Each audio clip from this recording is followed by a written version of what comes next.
নবীজি সাল্লাল্লাহু আলাইহি ওয়াসাল্লাম বলেন ওয়াতাকারাবাজ জামান, কিয়ামতের আগে সময় নিকটবর্তী হয়ে যাবে। মুহাদ্দিসিনে কেরাম বলেন উদ্দেশ্য হলো সময় থেকে বরকত উঠে যাবে।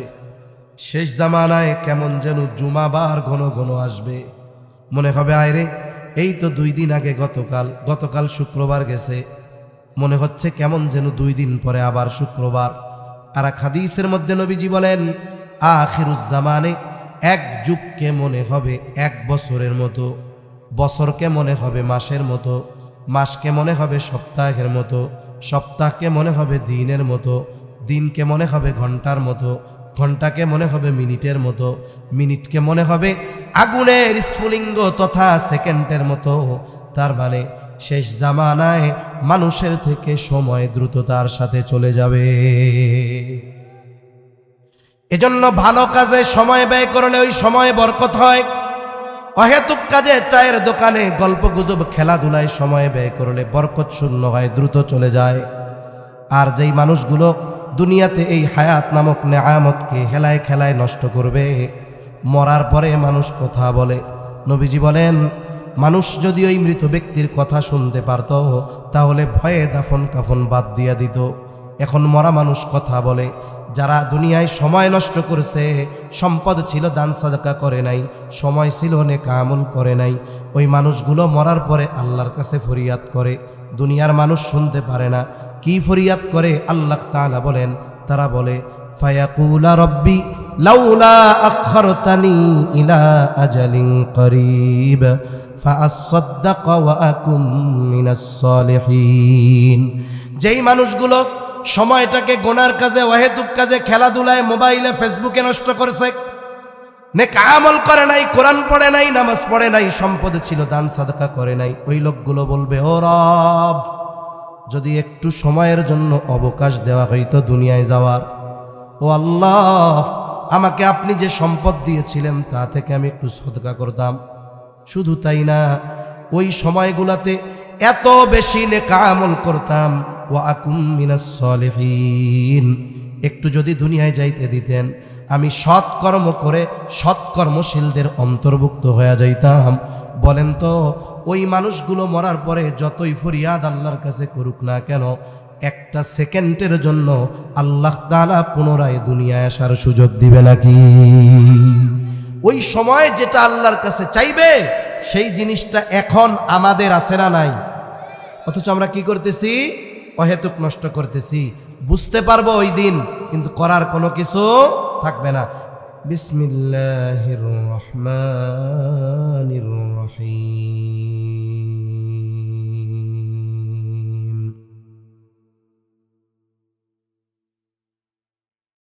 ইন্নাল্লাহা ইনদাহু ইলমুস সাআহ ওয়া ইউনাজ্জিলুল গায়থ ويعلم ما في الأرحام وما تدري نفس ماذا تكسب غدا وما تدري نفس بأي أرض تموت إن الله عليم خبير. وقال رسول الله صلى الله عليه وسلم لا تقوم الساعة حتى يقبض العلم وتكثر الزلازل ويتقارب الزمان وتظهر الفتن وتكثر الهرج وهو القتل حتى يكثر فيكم المال فيفيد أو كما قال النبي صلى الله عليه وسلم صدق الله العلي العظيم وصدق رسوله النبي الكريم ونحن على ذلك لمن الشاهدين والشاكرين والحمد لله رب العالمين.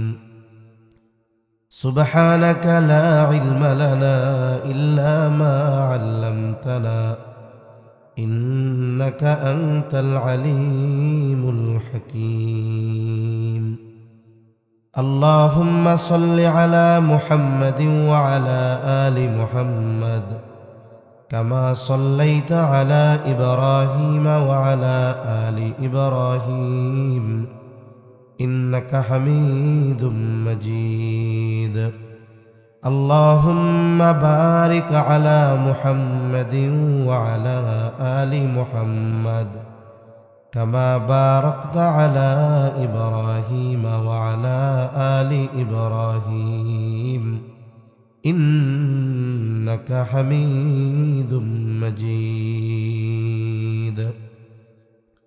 الحمد لله ঐতিহ্যবাহী ঢাকা জেলার অন্তর্গত ধামরাই থানাধীন ভাড়ারিয়া ইউনিয়ন ওলামা পরিষদের উদ্যোগে ভাড়ারিয়া ও শিমুলিয়া ইউনিয়ন এবং আশেপাশের সকল কবরবাসীদের রূহের মাগফিরাত কামনায় আজকের এই ওয়াজ ও দোয়া মাহফিলের সম্মানিত শ্রদ্ধেয় সভাপতি, প্রধান অতিথি, আমন্ত্রিত ওলামায়ে কেরাম, ওয়াইজিনে কেরাম, সামনে উপস্থিত মুরব্বিয়ানে কেরাম, সমবয়সী যুবক বন্ধু, স্নেহের ছোট ভাই, মাইকের আওয়াজ যত দূরে যায় নিজ নিজ স্থানে অবস্থানরতা সম্মানিতা শ্রদ্ধা মা ও বোন, আল্লাহ তাআলার দরবারে অগণিত শুকর যে মহান মালিক বিজ্ঞ ওলামা হযরতদের জবানে খুবই গুরুত্বপূর্ণ কথা শ্রবণ করবার, আমাকেও আপনাদের খেদমতে কিছু কথা বলবার সুযোগ যে মহান মনিব দান করেছেন, সে মহান মনিবকে খুশি করার জন্য মোহাব্বতের সাথে জবান খুলে অন্তর থেকে কালিমাতুশ শুকর পাঠ করি আলহামদুলিল্লাহ। অগণিত দুরূদ ও সালাম সৈয়দুল আম্বিয়া, আশরাফুল আম্বিয়া, খাতামুল আম্বিয়া, ইমামুল মুরসালিন, রহমাতুল লিল আলামিন মুহাম্মাদুর রাসূলুল্লাহ সাল্লাল্লাহু আলাইহি ওয়াসাল্লামের উপর। প্রথমত আমি অসুস্থ, দ্বিতীয়ত সময় খুব কম, এজন্য আলোচনার শুরুতে কোনো ভূমিকা নয়, আমি মূল কথাটাই শুধু আপনাদের সাথে একটু মুযাকারা করব ইনশাআল্লাহ। আমি আপনাদের খেদমতে পবিত্র কোরআনুল কারীমের অন্যতম এক প্রসিদ্ধ সূরা লুকমানের সর্বশেষ আয়াত তিলাওয়াত করেছি। সাথে সাথে রাসূল আকরাম সাল্লাল্লাহু আলাইহি ওয়াসাল্লামের অগণিত হাদিস থেকে একটা হাদিসও পাঠ করেছি। আয়াতে কারীমার মধ্যে আল্লাহ সুবহানাহু ওয়া তাআলা আমাদেরকে গায়েব সম্পৃক্ত 5টি বিষয়ের কথা বলেছেন। কয়টি বিষয়? 5টি। সাথে সাথে কোরআনুল কারীমের আরেক আয়াতের মধ্যে এই 5টি গায়েব সম্পৃক্ত বিষয়কে মাফাতিহুল গায়েব, গায়েবের চাবি সমূহ বলে আল্লাহ তাআলা নিজেই অভিহিত করেছেন। আল্লাহ সুবহানাহু ওয়া তাআলা পবিত্র কোরআনুল কারীমের সর্ববৃহৎ সূরা বাকারার একেবারে প্রথম দিকে ঈমানদারদের পরিচয় দিতে গিয়ে আল্লাহ তাআলা বলেন, আল্লাযীনা ইউমিনুনা বিল গায়ব, ঈমানদার তারা, যদিও শব্দটা আসছে মুত্তাকিন তারা, মুত্তাকি যে ঈমান আনে সেও মুত্তাকি, তবে সে ঈমান আনার মাধ্যমে তাকওয়ার প্রাথমিক স্তরে থাকে। এজন্য আল্লাহ তাআলা কোরআনুল কারীমের অনেক জায়গায় ঈমানদারদেরকে আবার তাকওয়া অর্জনের নির্দেশ দিয়েছেন। তার মানে এক্ষেত্রে আল্লাহ তাআলা আপার ক্লাসের তাকওয়া অর্জনের নির্দেশ দিয়েছেন, আর যারা ঈমান আনে এরা প্রত্যেকেই মুত্তাকি। তাহলে ঈমানদারদের পরিচয় দিতে গিয়ে আল্লাহ তাআলা বলেন, আল্লাযীনা ইউমিনুনা বিল গায়ব, ঈমানদার হলো তারা যারা গায়েবের উপরে ঈমান আনে। কিসের উপরে? গায়েবের উপরে। এই গায়েব সম্পৃক্ত 5টি বিষয়ের কথা আল্লাহ তাআলা বলেছেন এই আয়াতের মধ্যে। মুফাসসিরিনে কেরাম বলেন, পৃথিবীর অন্যান্য যত গায়েব সম্পৃক্ত বিষয় আছে সবগুলো কোনো না কোনোভাবে এই 5টি বিষয়ের সাথে সম্পৃক্ত। এজন্যই এই 5টি বিষয়কে আল্লাহ তাআলা কোরআনুল কারীমের আরেক জায়গায় মাফাতিহুল গায়েব, গায়েবের চাবি সমূহ বলে আল্লাহ তাআলা নিজেই অভিহিত করেছেন। 1 নম্বরে আল্লাহ তাআলা বলেন, ইন্নাল্লাহা ইনদাহু ইলমুস সাআহ।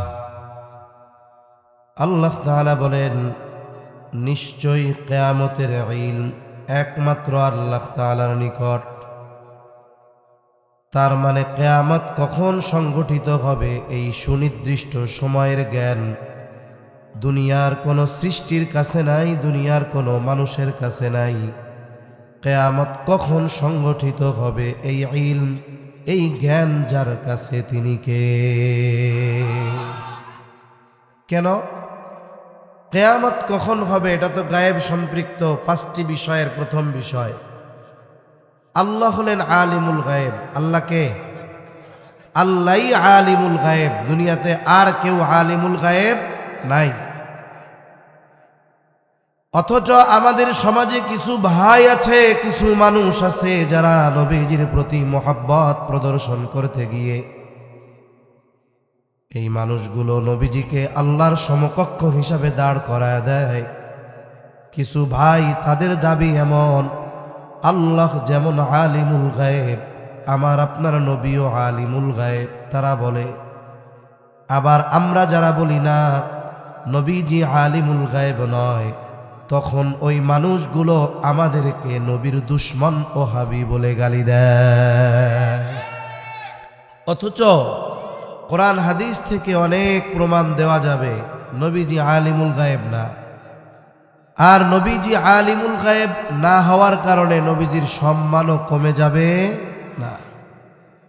একটা হাদিসের একটা অংশ শোনাই আপনাদের, প্রসিদ্ধ একটা হাদিস। হাদিসের নাম হলো হাদিসে জিবরিল, আর এক নাম হলো উম্মুস সুন্নাহ। হাদিসে জিবরিল কেন নাম? হাদিসে জিবরিল নাম হওয়ার কারণ হলো সাহাবায়ে কেরামের উপস্থিতিতে জিবরাইল আলাইহিস সালাতু ওয়াস সালাম নবীজির কাছে আসছেন। আসার মূল উদ্দেশ্য হলো সাহাবায়ে কেরামকে দ্বীনের মৌলিক বিষয়গুলো শিক্ষা দেওয়া। যেহেতু এই হাদিসের মধ্যে দ্বীনের মৌলিক বিষয়গুলো আছে, এজন্য এই হাদিসের আরেক নাম উম্মুস সুন্নাহ। হযরত ওমর রাদিয়াল্লাহু তাআলা আনহু থেকে বর্ণিত হাদিস। জিবরাইল আলাইহিস সালাম মানবাকৃতিতে নবীজির কাছে আসছেন। ফেরেশতারা নবীজি পরিচয় না দেওয়া পর্যন্ত জানতে পারেন নাই যেই অপরিচিত আগন্তুক ফেরেশতা জিবরাইল আলাইহিস সালাম। নবীজির কাছে আসছেন, হাঁটুর সাথে হাঁটু লাগায় সামনাসামনি বসছেন। নবীজিকে কয়েকটা প্রশ্ন করেছেন। নবীজি সাল্লাল্লাহু আলাইহি ওয়াসাল্লাম প্রশ্নগুলোর জবাব দিয়েছেন। আবার এই জবাবের সত্যায়ন মানব রূপে আসা জিবরাইল আলাইহিস সালাম তিনি করেছেন। এক নাম্বার জিজ্ঞাসা করছে,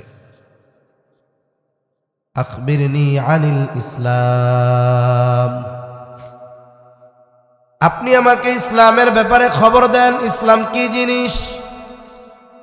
আপনাদের যদি জানা থাকে জবান খুলে জবাব দিবেন, ইসলামের ভিত্তি কয়টা? আরো জোরে বলেন কয়টা?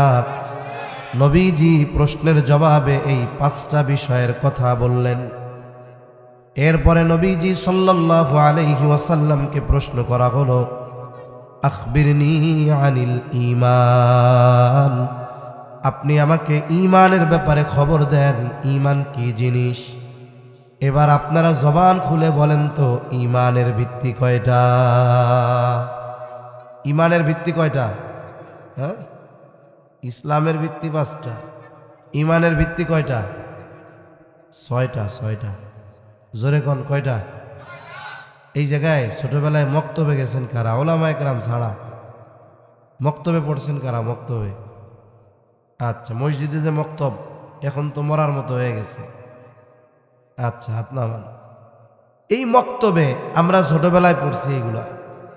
তখন তো মাদ্রাসা এত বেশি ছিল না। মুসলমান সমাজে মক্তবের গুরুত্ব খুব বেশি ছিল। ফজরের নামাজের জন্য না উঠাইলেও মা বাপ বলে আগে তো মক্তবে গিয়ে নামাজ শিখবে, এরপরেই না নামাজ পড়বে। তখন ওই মক্তবে ছুটি হওয়ার আধা ঘন্টা 20 মিনিট 25 মিনিট আগে সবাইকে একত্রিত করতো এক জায়গায়। কোরআন শরীফ পড়ুক, বগদাদি কায়দা পড়ুক, সিপারা আমপারা যা পড়ে পড়ুক। তখন আমাদের কালিমাগুলো মুখস্থ করাইতো। কালিমায় তাইয়্যিবা, মসজিদগুলো টাইলস, ফ্লোর পাকা, ছাদ আছে, এমনকি অনেক প্রত্যন্ত অঞ্চলে মার্বেল দেওয়া। মসজিদের মধ্যে এসি আছে। এই রকম অনেক মসজিদের মধ্যে ঢুকে দেখেছি মসজিদের তাকে কোরআনটা সবচেয়ে অবহেলিত। ওই যে শীতের সিজন চলে আসছে, এসিটারে কাপড় দিয়ে ডাইকা রাখে, অথচ এই মসজিদের তাকের মধ্যে কোরআনুল কারীম না কোনো গিলাফ আছে, না কোনো পরিষ্কার ভাবে রাখা আছে। অনেক জায়গায় এমনও দেখছি টিকটিকি আর তেলাপোকা কোরআনের উপরে পায়খানা করে রাখছে, অথচ মসজিদ টাইলস বিছানো। একটু চিন্তা করে দেখেন, আমলও নাই, তিলাওয়াতও নাই, আল্লাহর কালামের এই সম্মান মর্যাদাও না। অধপতন আমাদের হবে না অন্যদের হবে নাকি? আবার কতজনের ঘরে কোরআন আছে, 10 বছর আগে বাপ মরছিল, ওই দিন বাইর করছিল, বাইন্দা টাইন্দা রাখছে, অপেক্ষায় আছে কবে মা মরবে আবার বাইর করবে। আছে না নাই কোন? তাহলে কি অবস্থা চিন্তা করেন, আমল নাই, তিলাওয়াত নাই, কোরআনের প্রতি মহব্বত নাই। এক কথার থেকে আর এক দিক চলে যাইতেছি। আল্লাহর নবী বলেন আলেমদের উঠিয়ে নেওয়ার মাধ্যমে আল্লাহ ইলম উঠায় নিবে।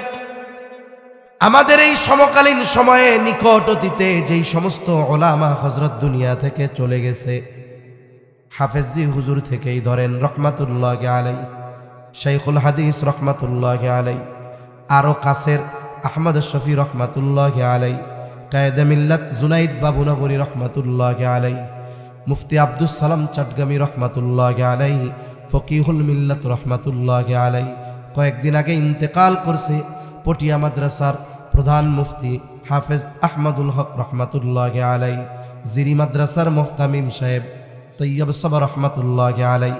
এই যে মানুষগুলো দুনিয়া থেকে চলে গেছে, বলেন তো ওনরা চলে যাওয়ার পর ওনরা যেই দায়িত্বে ছিলেন, যেই চেয়ার ছিল, ওই দায়িত্বের চেয়ারগুলো পূর্ণ হইছে কি হয় নাই? কে কইছে হয় নাই? প্রধান মুফতি মারা গেছে হাটাজারি মাদ্রাসার, এখন মনে হয় প্রধান মুফতি আর হাটাজারিতে নাই, আছে না? আছে তো। তবে আব্দুস সালাম চাটগামীর মতো মুফতি আছে। ব্যক্তিত্বের শূন্যতা চলে আসছে, পদের শূন্যতা হয় নাই। এই যে ইলমের শূন্যতা চলে আসছে, এভাবেই একের পর এক চলে যেতে থাকবে। আর ইলমি গভীরতা, ইলমি বুঝ, ইলমি তাকওয়া ওই সাথে সাথে কবরে নিয়ে ওনরা চলে যাবে। সর্বশেষ পরিস্থিতি কি হবে? কোরআন লেখাও থাকবে, হাদিসও থাকবে, ব্যাখ্যা গ্রন্থ থাকবে, কিন্তু ওইগুলোর সার মর্ম বোঝার মতো, অনুধাবন করার মতো, আমল করার মতো মানুষ থাকবে না। তখন জাহেলদেরকে মানুষেরা ধর্মীয় নেতা বানাবে। এইবার জাহেলদের কাছে ফতোয়া জিজ্ঞাসা করবে, আর ও ফতোয়া দিয়ে দিবে। এই ফতোয়ার উপরে আমল করবে। বলে যে ফতোয়া জিজ্ঞাসা করবে সেও গোমরাহ হবে, আর যে ফতোয়া দিবে সেও গোমরাহ হবে। এজন্য মনে রাখতে হবে, এই উলামায়ে কেরামের কল্যাণে আল্লাহ তাআলা ইলমের হেফাজত করতেছেন, সাথে সাথে তাদের কল্যাণে আল্লাহ তাআলা কিয়ামতকে আমাদের থেকে দূরে সরায় রাখছেন। এজন্য প্রধান কাজ দুইটা, একটা হলো উলামায়ে কেরামের সাথে সম্পর্ক মহব্বত বেশি রাখা, ভালোভাবে রাখা, সাথে সাথে এই আলেমরা ইলম অর্জন করে কোন জায়গায়? বলে মাদ্রাসা থেকে। মাদ্রাসাগুলোর সাথে সম্পৃক্ততা ভালো রাখা, মনে করা যে এই মাদ্রাসা উলামায়ে কেরাম এরাই আমার আপনার প্রকৃত কল্যাণকামী। কারণ মাদ্রাসা থাকবে, ইলমের চর্চা থাকবে, উলামায়ে কেরাম থাকবে, এর কারণে আল্লাহ তাআলা কিয়ামতকে আমাদের থেকে দূরে সরায় রাখবে। এখন বলেন, এই মাদ্রাসা উলামায়ে কেরাম এনারা কি সাধারণ মানুষের কল্যাণকামী না দুশ্মন? কিন্তু একদল মানুষ হুজুরে গালি দিতে পারলে খুব মজা লাগে। সাবধান, উলামায়ে কেরামের দুশ্মন হব না, তাদের সাথে মোহাব্বত রাখবো, ইনশাআল্লাহ রাখবো তো। তাহলে 1 নাম্বার, নবীজি বলেন কিয়ামত ততক্ষণ সংগঠিত হবে না যতক্ষণ না ইলম উঠিয়ে না নেওয়া হবে। 2 নাম্বার, নবীজি সাল্লাল্লাহু আলাইহি ওয়াসাল্লাম বলেন ওয়া তাকসুরুজ জালাজিলু, কিয়ামতের আগে জালজালা বাড়বে। পৃথিবীতে অন্যান্য সময়ের তুলনায় তথা গত শতাব্দীর তুলনায় এই শতাব্দীতে নিকটবর্তী সময়ে বেশি বেশি বড় বড় ভূমিকম্প হয়েছে। অল্প কয়েক বছরের মধ্যে তুরস্কে হয়েছে হাজার হাজার মানুষ মারা গেছে, আফগানিস্তানে হয়েছে হাজার হাজার মানুষ মারা গেছে, ইন্দোনেশিয়ায় হয়েছে, শত শত মানুষ মারা গেছে। আফ্রিকার আরো কয়েকটা দেশে হয়েছে। একেবারে কাছাকাছি সময়ে মায়ানমার আর থাইল্যান্ড সীমান্তে ভূমিকম্প হয়েছে। ভূতাত্ত্বিক যারা, এরা বলে টেকটনিক প্লেটের নড়াচড়ার কারণে এই ভূমিকম্প হয়। ভূমিকম্প হলো জমিনে সংগঠিত একটি মুসিবত, একটি বিপর্যয়। ইমানদার শুধু জাগতিক কারণে এই দুনিয়ায় মুসিবত হয়, ভূমিকম্প হয়, এটার উপরেই সে ইস্তেকামতের সাথে থাকে এমন নয়, বরং ইমানদার এই সমস্ত কারণগুলো কোরআন এবং সুন্নাহর আলোকে অনুসন্ধান করে। কেন এই ভূমিকম্প হয়, ক্ষতি হয়, জানমালের ক্ষতি হয়?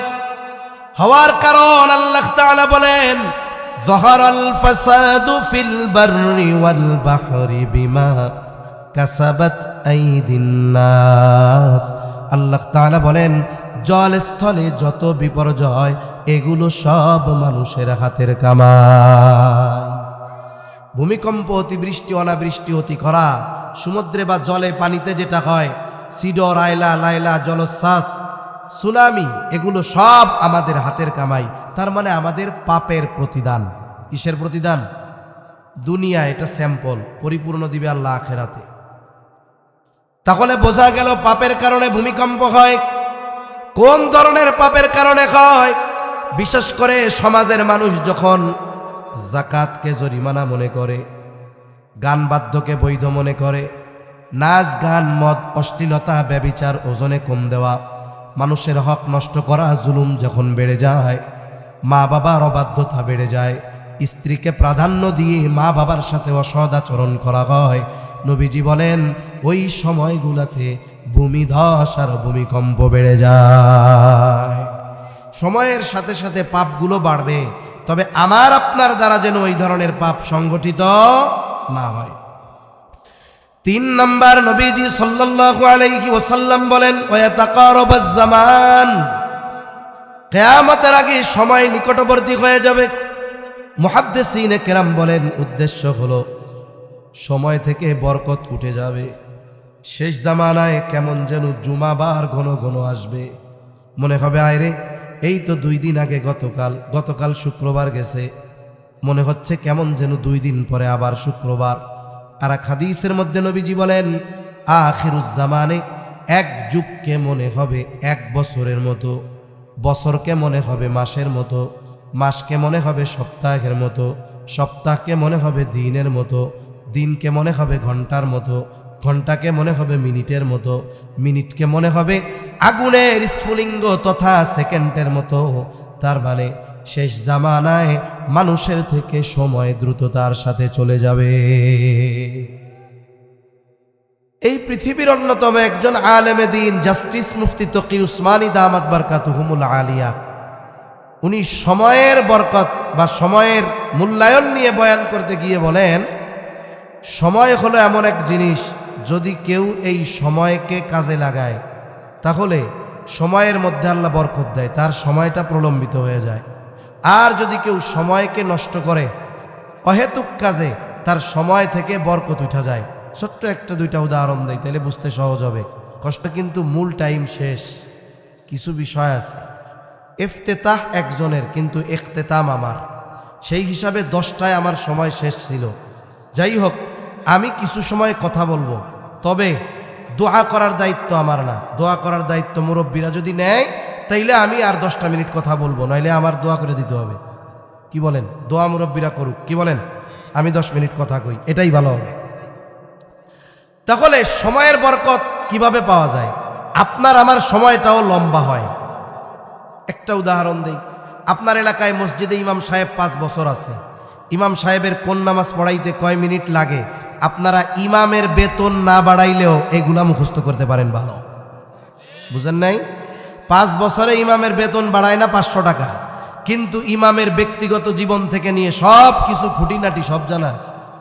কোন নামাজে কয় রাকাত, এও এক হিসাব করে যে ইমাম সাহেব বাথরুমে গেলে কয় মিনিট লাগে, এ হিসাবও পারে। কিন্তু ইমাম বেচারার ওজিফা বেতন বাড়ানোর কথা বললে হুজুর বরকত আছে, এই শব্দ দিয়ে ইমামদের ঠকানো হয়, এটা ঠিক না।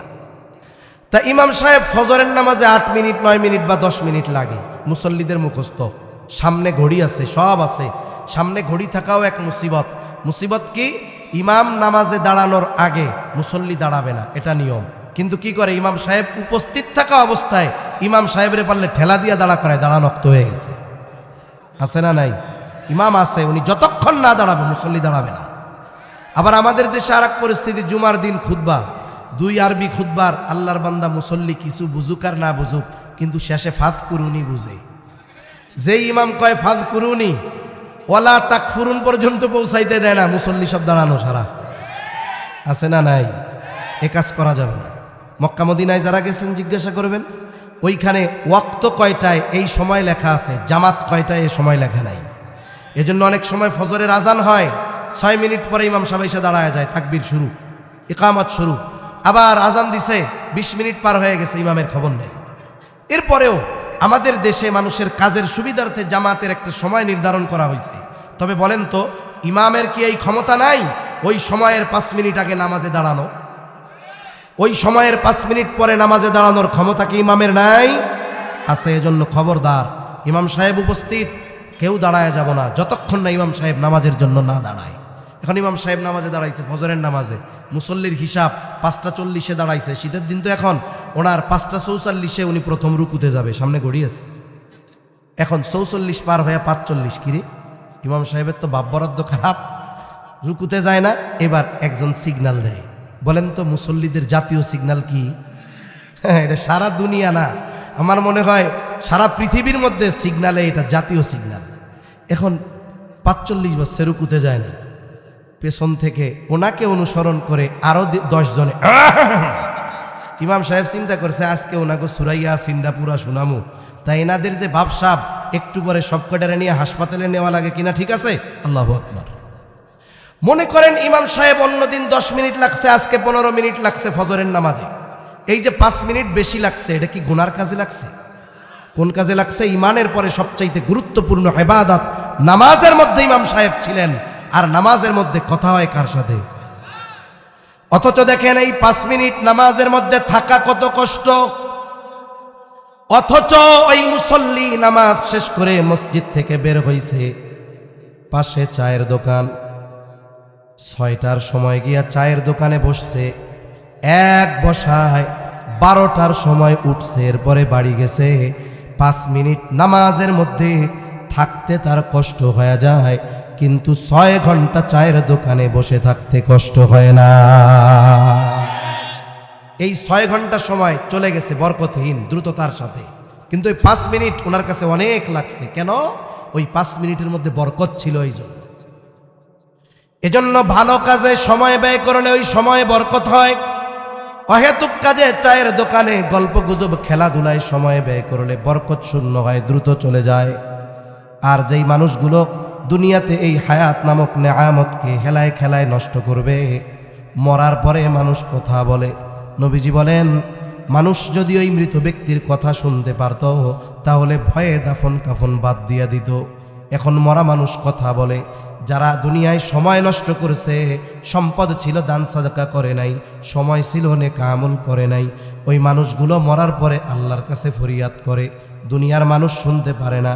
কি ফরিয়াদ করে? আল্লাহ তাআলা বলেন, তারা বলে ফায়াকুলা রব্বি লাউলা আখরতানি ইলা আজালিন করিব ফাআসাদদাক ওয়া আকুম মিনাস সালিহিন। যেই মানুষগুলো সময়টাকে গোনার কাজে, অহেতুক কাজে, খেলাধুলায়, মোবাইলে, ফেসবুকে নষ্ট করেছে, নেক আমল করে নাই, কোরআন পড়ে নাই, নামাজ পড়ে নাই, সম্পদ ছিল দান সাদাকা করে নাই, ওই লোকগুলো বলবে, ও রব, যদি একটু সময়ের জন্য অবকাশ দেওয়া হইতো দুনিয়ায় যাওয়ার, ও আল্লাহ, আমাকে আপনি যে সম্পদ দিয়েছিলেন তা থেকে আমি একটু সদকা করতাম। শুধু তাই না, ওই সময়গুলাতে এত বেশি নেক আমল করতাম, ওয়া আকুম মিনাস সালিহিন। একটু যদি দুনিয়ায় যাইতে দিতেন, আমি সৎকর্ম করে সৎকর্মশীলদের অন্তর্ভুক্ত হয়ে যাইতাম। বলেন তো, ওই মানুষগুলো মরার পরে যতই ফরিয়াদ আল্লাহর কাছে করুক না কেন, একটা সেকেন্ডের জন্য আল্লাহ তাআলা পুনরায় দুনিয়ায় আসার সুযোগ দিবে নাকি? ওই সময় যেটা আল্লাহর কাছে চাইবে সেই জিনিসটা এখন আমাদের আছে না নাই? অথচ আমরা কি করতেছি? অহেতুক নষ্ট করতেছি, বুঝতে পারবো ওই দিন, কিন্তু করার কোনো কিছু থাকবে না। এজন্য সময়গুলো ভালো কাজে ব্যয় করব।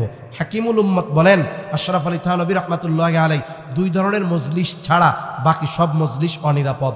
একটা হলো দ্বীনি মজলিস, এই যে এই ধরনের মজলিস, তারপরে মসজিদে ইসলাহি মজলিস, ইমামের বয়ান শুনেন, মসজিদে অনেক ইমামের সাহেব বসায় শোনায়, কিতাবি তালিম হয়, এগুলো দ্বীনি মজলিস। আর একটা হলো দুনিয়াবি বৈধ উপকারী মজলিস। দুনিয়াবি কিছু উপকারী মজলিস হয়, যেমন রাস্তাটা নষ্ট হয়েছে, এলাকার মানুষ মিলে বসছেন, কিভাবে সংস্কার করা যায়, চলাচলের ব্যবস্থা করা যায়, এইটাগুলো হলো দুনিয়াবি বৈধ উপকারী মজলিস। এই ধরনের মজলিস ছাড়া বাকি সব মজলিসগুলো অনিরাপদ, ওগুলো এক সময় গুনার মজলিসে পরিণত হয়। 3 নাম্বার গেল। 4 নাম্বার নবীজি বলেন, ওয়াতাযহারাল ফিতান, কিয়ামতের আগে ফিতনা প্রকাশ পাবে। এখানে উদ্দেশ্য হলো দাজ্জালের ফিতনা। নবীজি বলেন, দাজ্জাল আগমন না করা পর্যন্ত কিয়ামত সংগঠিত হবে না। কিয়ামতের আগে এই উম্মতের জন্য সবচেয়ে বড় ফিতনা হবে দাজ্জালের ফিতনা। নবীজি উম্মতকে শিখায়া দিয়েছেন আমল, সূরা কাহফের আমল। নবীজি বলেন, জুমার দিন যে সূরা কাহফ তিলাওয়াত করবে, কমপক্ষে প্রথম 10 আয়াত, নবীজি বলেন আল্লাহ তাআলা তাকে দাজ্জালের ফিতনা থেকে হেফাজত করবে। হঠাৎ করে দাজ্জাল চলে আসবে না, দাজ্জাল আসার আগে একের পর এক ফিতনা আসবে। রাসূল আকরাম সাল্লাল্লাহু আলাইহি ওয়াসাল্লাম শিখায় দিয়েছেন আমল। বুজুর্গানে দিন বলেন, যদি কেউ এই আমলের উপরে ধারাবাহিকভাবে থাকে, দাজ্জাল আগমনের আগেও অনেক ফিতনা আসবে। এই যে কাদিয়ানি ফিতনা, এটা অন্যতম বড় এক ফিতনা। যখন উম্মতের মধ্যে কিছু মানুষ সত্য মিথ্যা, হক বাতিল পার্থক্য করা তাদের জন্য কঠিন হয়ে যাবে, এই ধরনের অনেক ফিতনা আসতে থাকবে। ওই যে সূরা কাহফের আমল করনেওয়ালা যারা, বুজুর্গানে দিন বলেন, এই আমল দাজ্জালের মতো ফিতনা থেকে উম্মতকে হেফাজত করতে পারে। আশা করা যায় এই আমল যারা করবে, দাজ্জাল আসার আগে যত ফিতনা আসুক না কেন, আল্লাহ তাআলা এই আমলের বরকতে আমলকারীকে হেফাজত করবে। 5 নাম্বার নবীজি সাল্লাল্লাহু আলাইহি ওয়াসাল্লাম বলেন, ওয়াতাকসুরুল হারাজ, কিয়ামতের আগে হারজ বেড়ে যাবে। সাহাবায়ে কেরাম বলেন, ইয়া রাসূলুল্লাহ, আমরা তো প্রতি বছর যুদ্ধের ময়দানে হাজার হাজার মুশরিকদের হত্যা করি, এটা কি হারজ? নবীজি বলেন, না, হারজ কি বলে, ওয়াহুয়াল কাতলুল কতল, এটা হলো পারস্পরিক হত্যাকাণ্ড। তার মানে কাফেররা আমাদের মারবে এমন নয়, আমরা কাফেরদের মারবো এমন নয়, বরং মুসলমানদের মধ্যে হত্যাকাণ্ড বাড়বে। এই পৃথিবীতে প্রতিদিন কাফেররা যত মুসলমান হত্যা করে, তার চাইতে মুসলমানেরা বেশি মুসলমান হত্যা করে। বলে কাফেররা যদি প্রতিদিন 100 হত্যা করে, কথার কথা, তাইলে মুসলমানের দ্বারা মুসলমান হত্যা হয় মিনিমাম 1000, 10 গুণ বেশি হত্যা করে মুসলমানেরা। নবীজি বলেন, হারজ হলো পারস্পরিক হত্যাকাণ্ড। প্রতিবেশীকে হত্যা করবে, চাচা ভাতিজাকে হত্যা করবে, ভাই ভাইকে হত্যা করবে, রাজনৈতিক কারণে, পারিবারিক কারণে, সামাজিক কারণে, অর্থনৈতিক কারণে, প্রভাব বিস্তারের কারণে প্রতিনিয়ত মুসলমানদের মধ্যে পারস্পরিক হত্যাকাণ্ড বাড়তেছে না কমতেছে? হত্যাকাণ্ড বহুদূর, আমরা তো জবান দিয়েও মুসলমানদের কষ্ট দিব না, কারণ ইনশাআল্লাহ। কারণ নবীজি বলেন, সিবাবুল মুমিনি ফুসুকুন ওয়া কিতালুহু কুফর। নবীজি বলেন, মুমিনকে গালি দেওয়া ফাসিকি, হত্যা করা কুফরি, সাবধান। নবীজি সাল্লাল্লাহু আলাইহি ওয়াসাল্লাম বলেন, আল মুসলিমু মান সালিমাল মুসলিমুনা মিন লিসানিহি ওয়া ইয়াদিহি, প্রকৃত মুসলমান সে যার জবান এবং হাতের অনিষ্ট থেকে অপর মুসলমান নিরাপদ থাকে। তাহলে চিন্তা করেন, জবান দিয়ে কষ্ট দিলে মুসলমান হওয়া যায় না পরিপূর্ণ, তাইলে যে হত্যা করে, যে হাত দিয়ে কষ্ট দেয়, সে কখনো পরিপূর্ণ মুসলমান হতে পারে না। এজন্য মুসলমান যারা বলে আমার আল্লাহ, আমি আল্লাহর বান্দা, মুহাম্মদ সাল্লাল্লাহু আলাইহি ওয়াসাল্লামের উম্মত, আমার কালিমা লা ইলাহা ইল্লাল্লাহ মুহাম্মাদুর রাসূলুল্লাহ, নবীজি শেষ নবী, এগুলোর উপরে যারা ঈমান রাখে, এদের সাথে আমাদের আচরণ নরম আচরণ হবে। দ্বীনের ব্যাপারে মনে রাখতে হবে, জাগতিক ব্যাপারে আমি আপনি কাউকে কষ্ট দিব না, তবে দ্বীনের ব্যাপারে যদি বাপরেও কষ্ট দিতে হয় ছাড় দিব না, ঠিক কিনা কোন? 6 নাম্বার নবীজি বলেন, হাত্তা ইয়াকসুরা ফীকুমুল মালু ফায়াফিদু, ততক্ষণ পর্যন্ত কিয়ামত সংগঠিত হবে না যতক্ষণ না মানুষের মাল সম্পদ উপচায়া না পড়বে। মুহাদ্দিসিনে কেরাম বলেন, এই পরিস্থিতি হবে ঈসা আলাইহিস সালাম যখন পুনরায় দুনিয়ায় আসবেন, দাজ্জালকে হত্যা করবেন, ইসলামের দাওয়াত তিনি গোটা পৃথিবীর আনাচে কানাচে পৌঁছায়া দিবেন। সারা পৃথিবীতে একটা মানুষও বেঈমান থাকবে না, সবাই ইমানদার। আবার মুনাফিক মার্কানা, অন্তরও জবানও এক থাকবে। পুরা পৃথিবীর মানুষ প্রকৃত ইমানদার মুত্তাকি হবে। আল্লাহ তাআলা আসমান জমিনের বরকতের দরজাগুলো খুলে দিবে। এত পরিমাণ জমিন থেকে ফসল উঠবে যে মানুষ এত সম্পদের মালিক হবে, মনে চাইবে যে আমি যদি একটু দান করতে পারতাম, কিন্তু পৃথিবী খুঁজাও একটা মানুষকে সদকা নেওয়ার মতো পাবে না। সুবহানাল্লাহ। নবীজি বলেন এই 6টি বিষয় সংগঠিত না হওয়া পর্যন্ত কিয়ামত সংগঠিত হবে না। এবার আয়াতের কথাগুলো বলে শেষ 2 মিনিটের মধ্যে। তাহলে আমরা আয়াতের মধ্যে বলেছিলাম গায়েব সম্পৃক্ত বিষয় কয়টা, গায়েবের চাবিসমূহ কয়টা, জোরে বলেন। 1 নাম্বার কিয়ামতের বিষয় আল্লাহ বলেন ইন্নাল্লাহা ইনদাহু ইলমুস সাআহ, কিয়ামতের ইলম একমাত্র আল্লাহ তাআলার কাছে। এরপরে আল্লাহ বলেন ওয়া ইউনাজ্জিলুল গায়থ, তিনি বৃষ্টি নামান। কে বৃষ্টি নামায়? মেঘ হলেই বৃষ্টি হয় না, এজন্য দেখা যায় অনেক সময় মেঘ ছাড়া বৃষ্টি হয়ে সব তলায়া যায়। এরপরে আল্লাহ বলেন ওয়া ইয়ালামু মা ফিল আরহাম, মায়ের রেহেমে মাতৃগর্ভে কি আছে, ছেলে না মেয়ে, কেউ জানে না, জানে কে? আল্লাহ জানে। এরপরে আল্লাহ তাআলা বলেন ওয়া মা তাদরি নাফসুম মাযা তাকসিবু গাদা, এটা তাকদীর সম্পৃক্ত গায়েব। আল্লাহ তাআলা বলেন কেউ জানে না আগামী কাল সে কি উপার্জন করবে। এজন্য আজকে যে ভালো আছে সে করবে শকর, ফখর করবে না। আর যে একটু কষ্টে আছে সে করবে সবর। কারণ যার সম্পদ আছে আগামীকাল থাকবে কি থাকবে না কোনো নিশ্চয়তা আছে। যার নাই আগামীকাল যে হবে না এর কোনো নিশ্চয়তা আছে। যার নাই হতাশ হবে না, সে সবর করবে, আল্লাহর কাছে চাইবে। যার আছে সে ফখর করবে না, সে শাকের হবে। 5 নম্বর আল্লাহ তাআলা বলেন ওয়ামা তাদরি নাফসুম বিআইয়ি আরদিন তামুত, কেউ জানে না কোন জমিনে তার মৃত্যু হবে। আমাদের মৃত্যু সময় এবং স্থান দুটোই আল্লাহ তাআলার কাছে সুনির্ধারিত, তবে আমাদের জানা নাই। যেহেতু জানা নাই, কি করা দরকার? বলে মৃত্যুর জন্য সর্বক্ষণ নিজেদেরকে প্রস্তুত রাখা দরকার, কিয়ামতের জন্য নিজেদের প্রস্তুত রাখা দরকার। কিয়ামতে যেন আল্লাহর কাছে ধরা না খেতে হয়, এজন্য দুনিয়ার এই হায়াত থাকতেই আখিরাতের সামান সংগ্রহ করার দরকার আছে না নাই? সাথে সাথে যারা গায়েবের প্রতি দৃঢ় বিশ্বাসী হয়, বাস্তবিক কথা হলো দুনিয়ার কর্ম আমল তাদের তত বেশি সুন্দর হয়। আল্লাহ সুবহানাহু ওয়া তাআলা আমাদের সবাইকে কথাগুলো বুঝবার তৌফিক দান করেন। সকলে বলি আমিন, আরো জোরে বলি আমিন। ওয়া আখিরু দাওয়ানা আনিল হামদুলিল্লাহি রাব্বিল আলামিন। আসসালামু আলাইকুম ওয়া রাহমাতুল্লাহি ওয়া বারাকাতুহু। বলি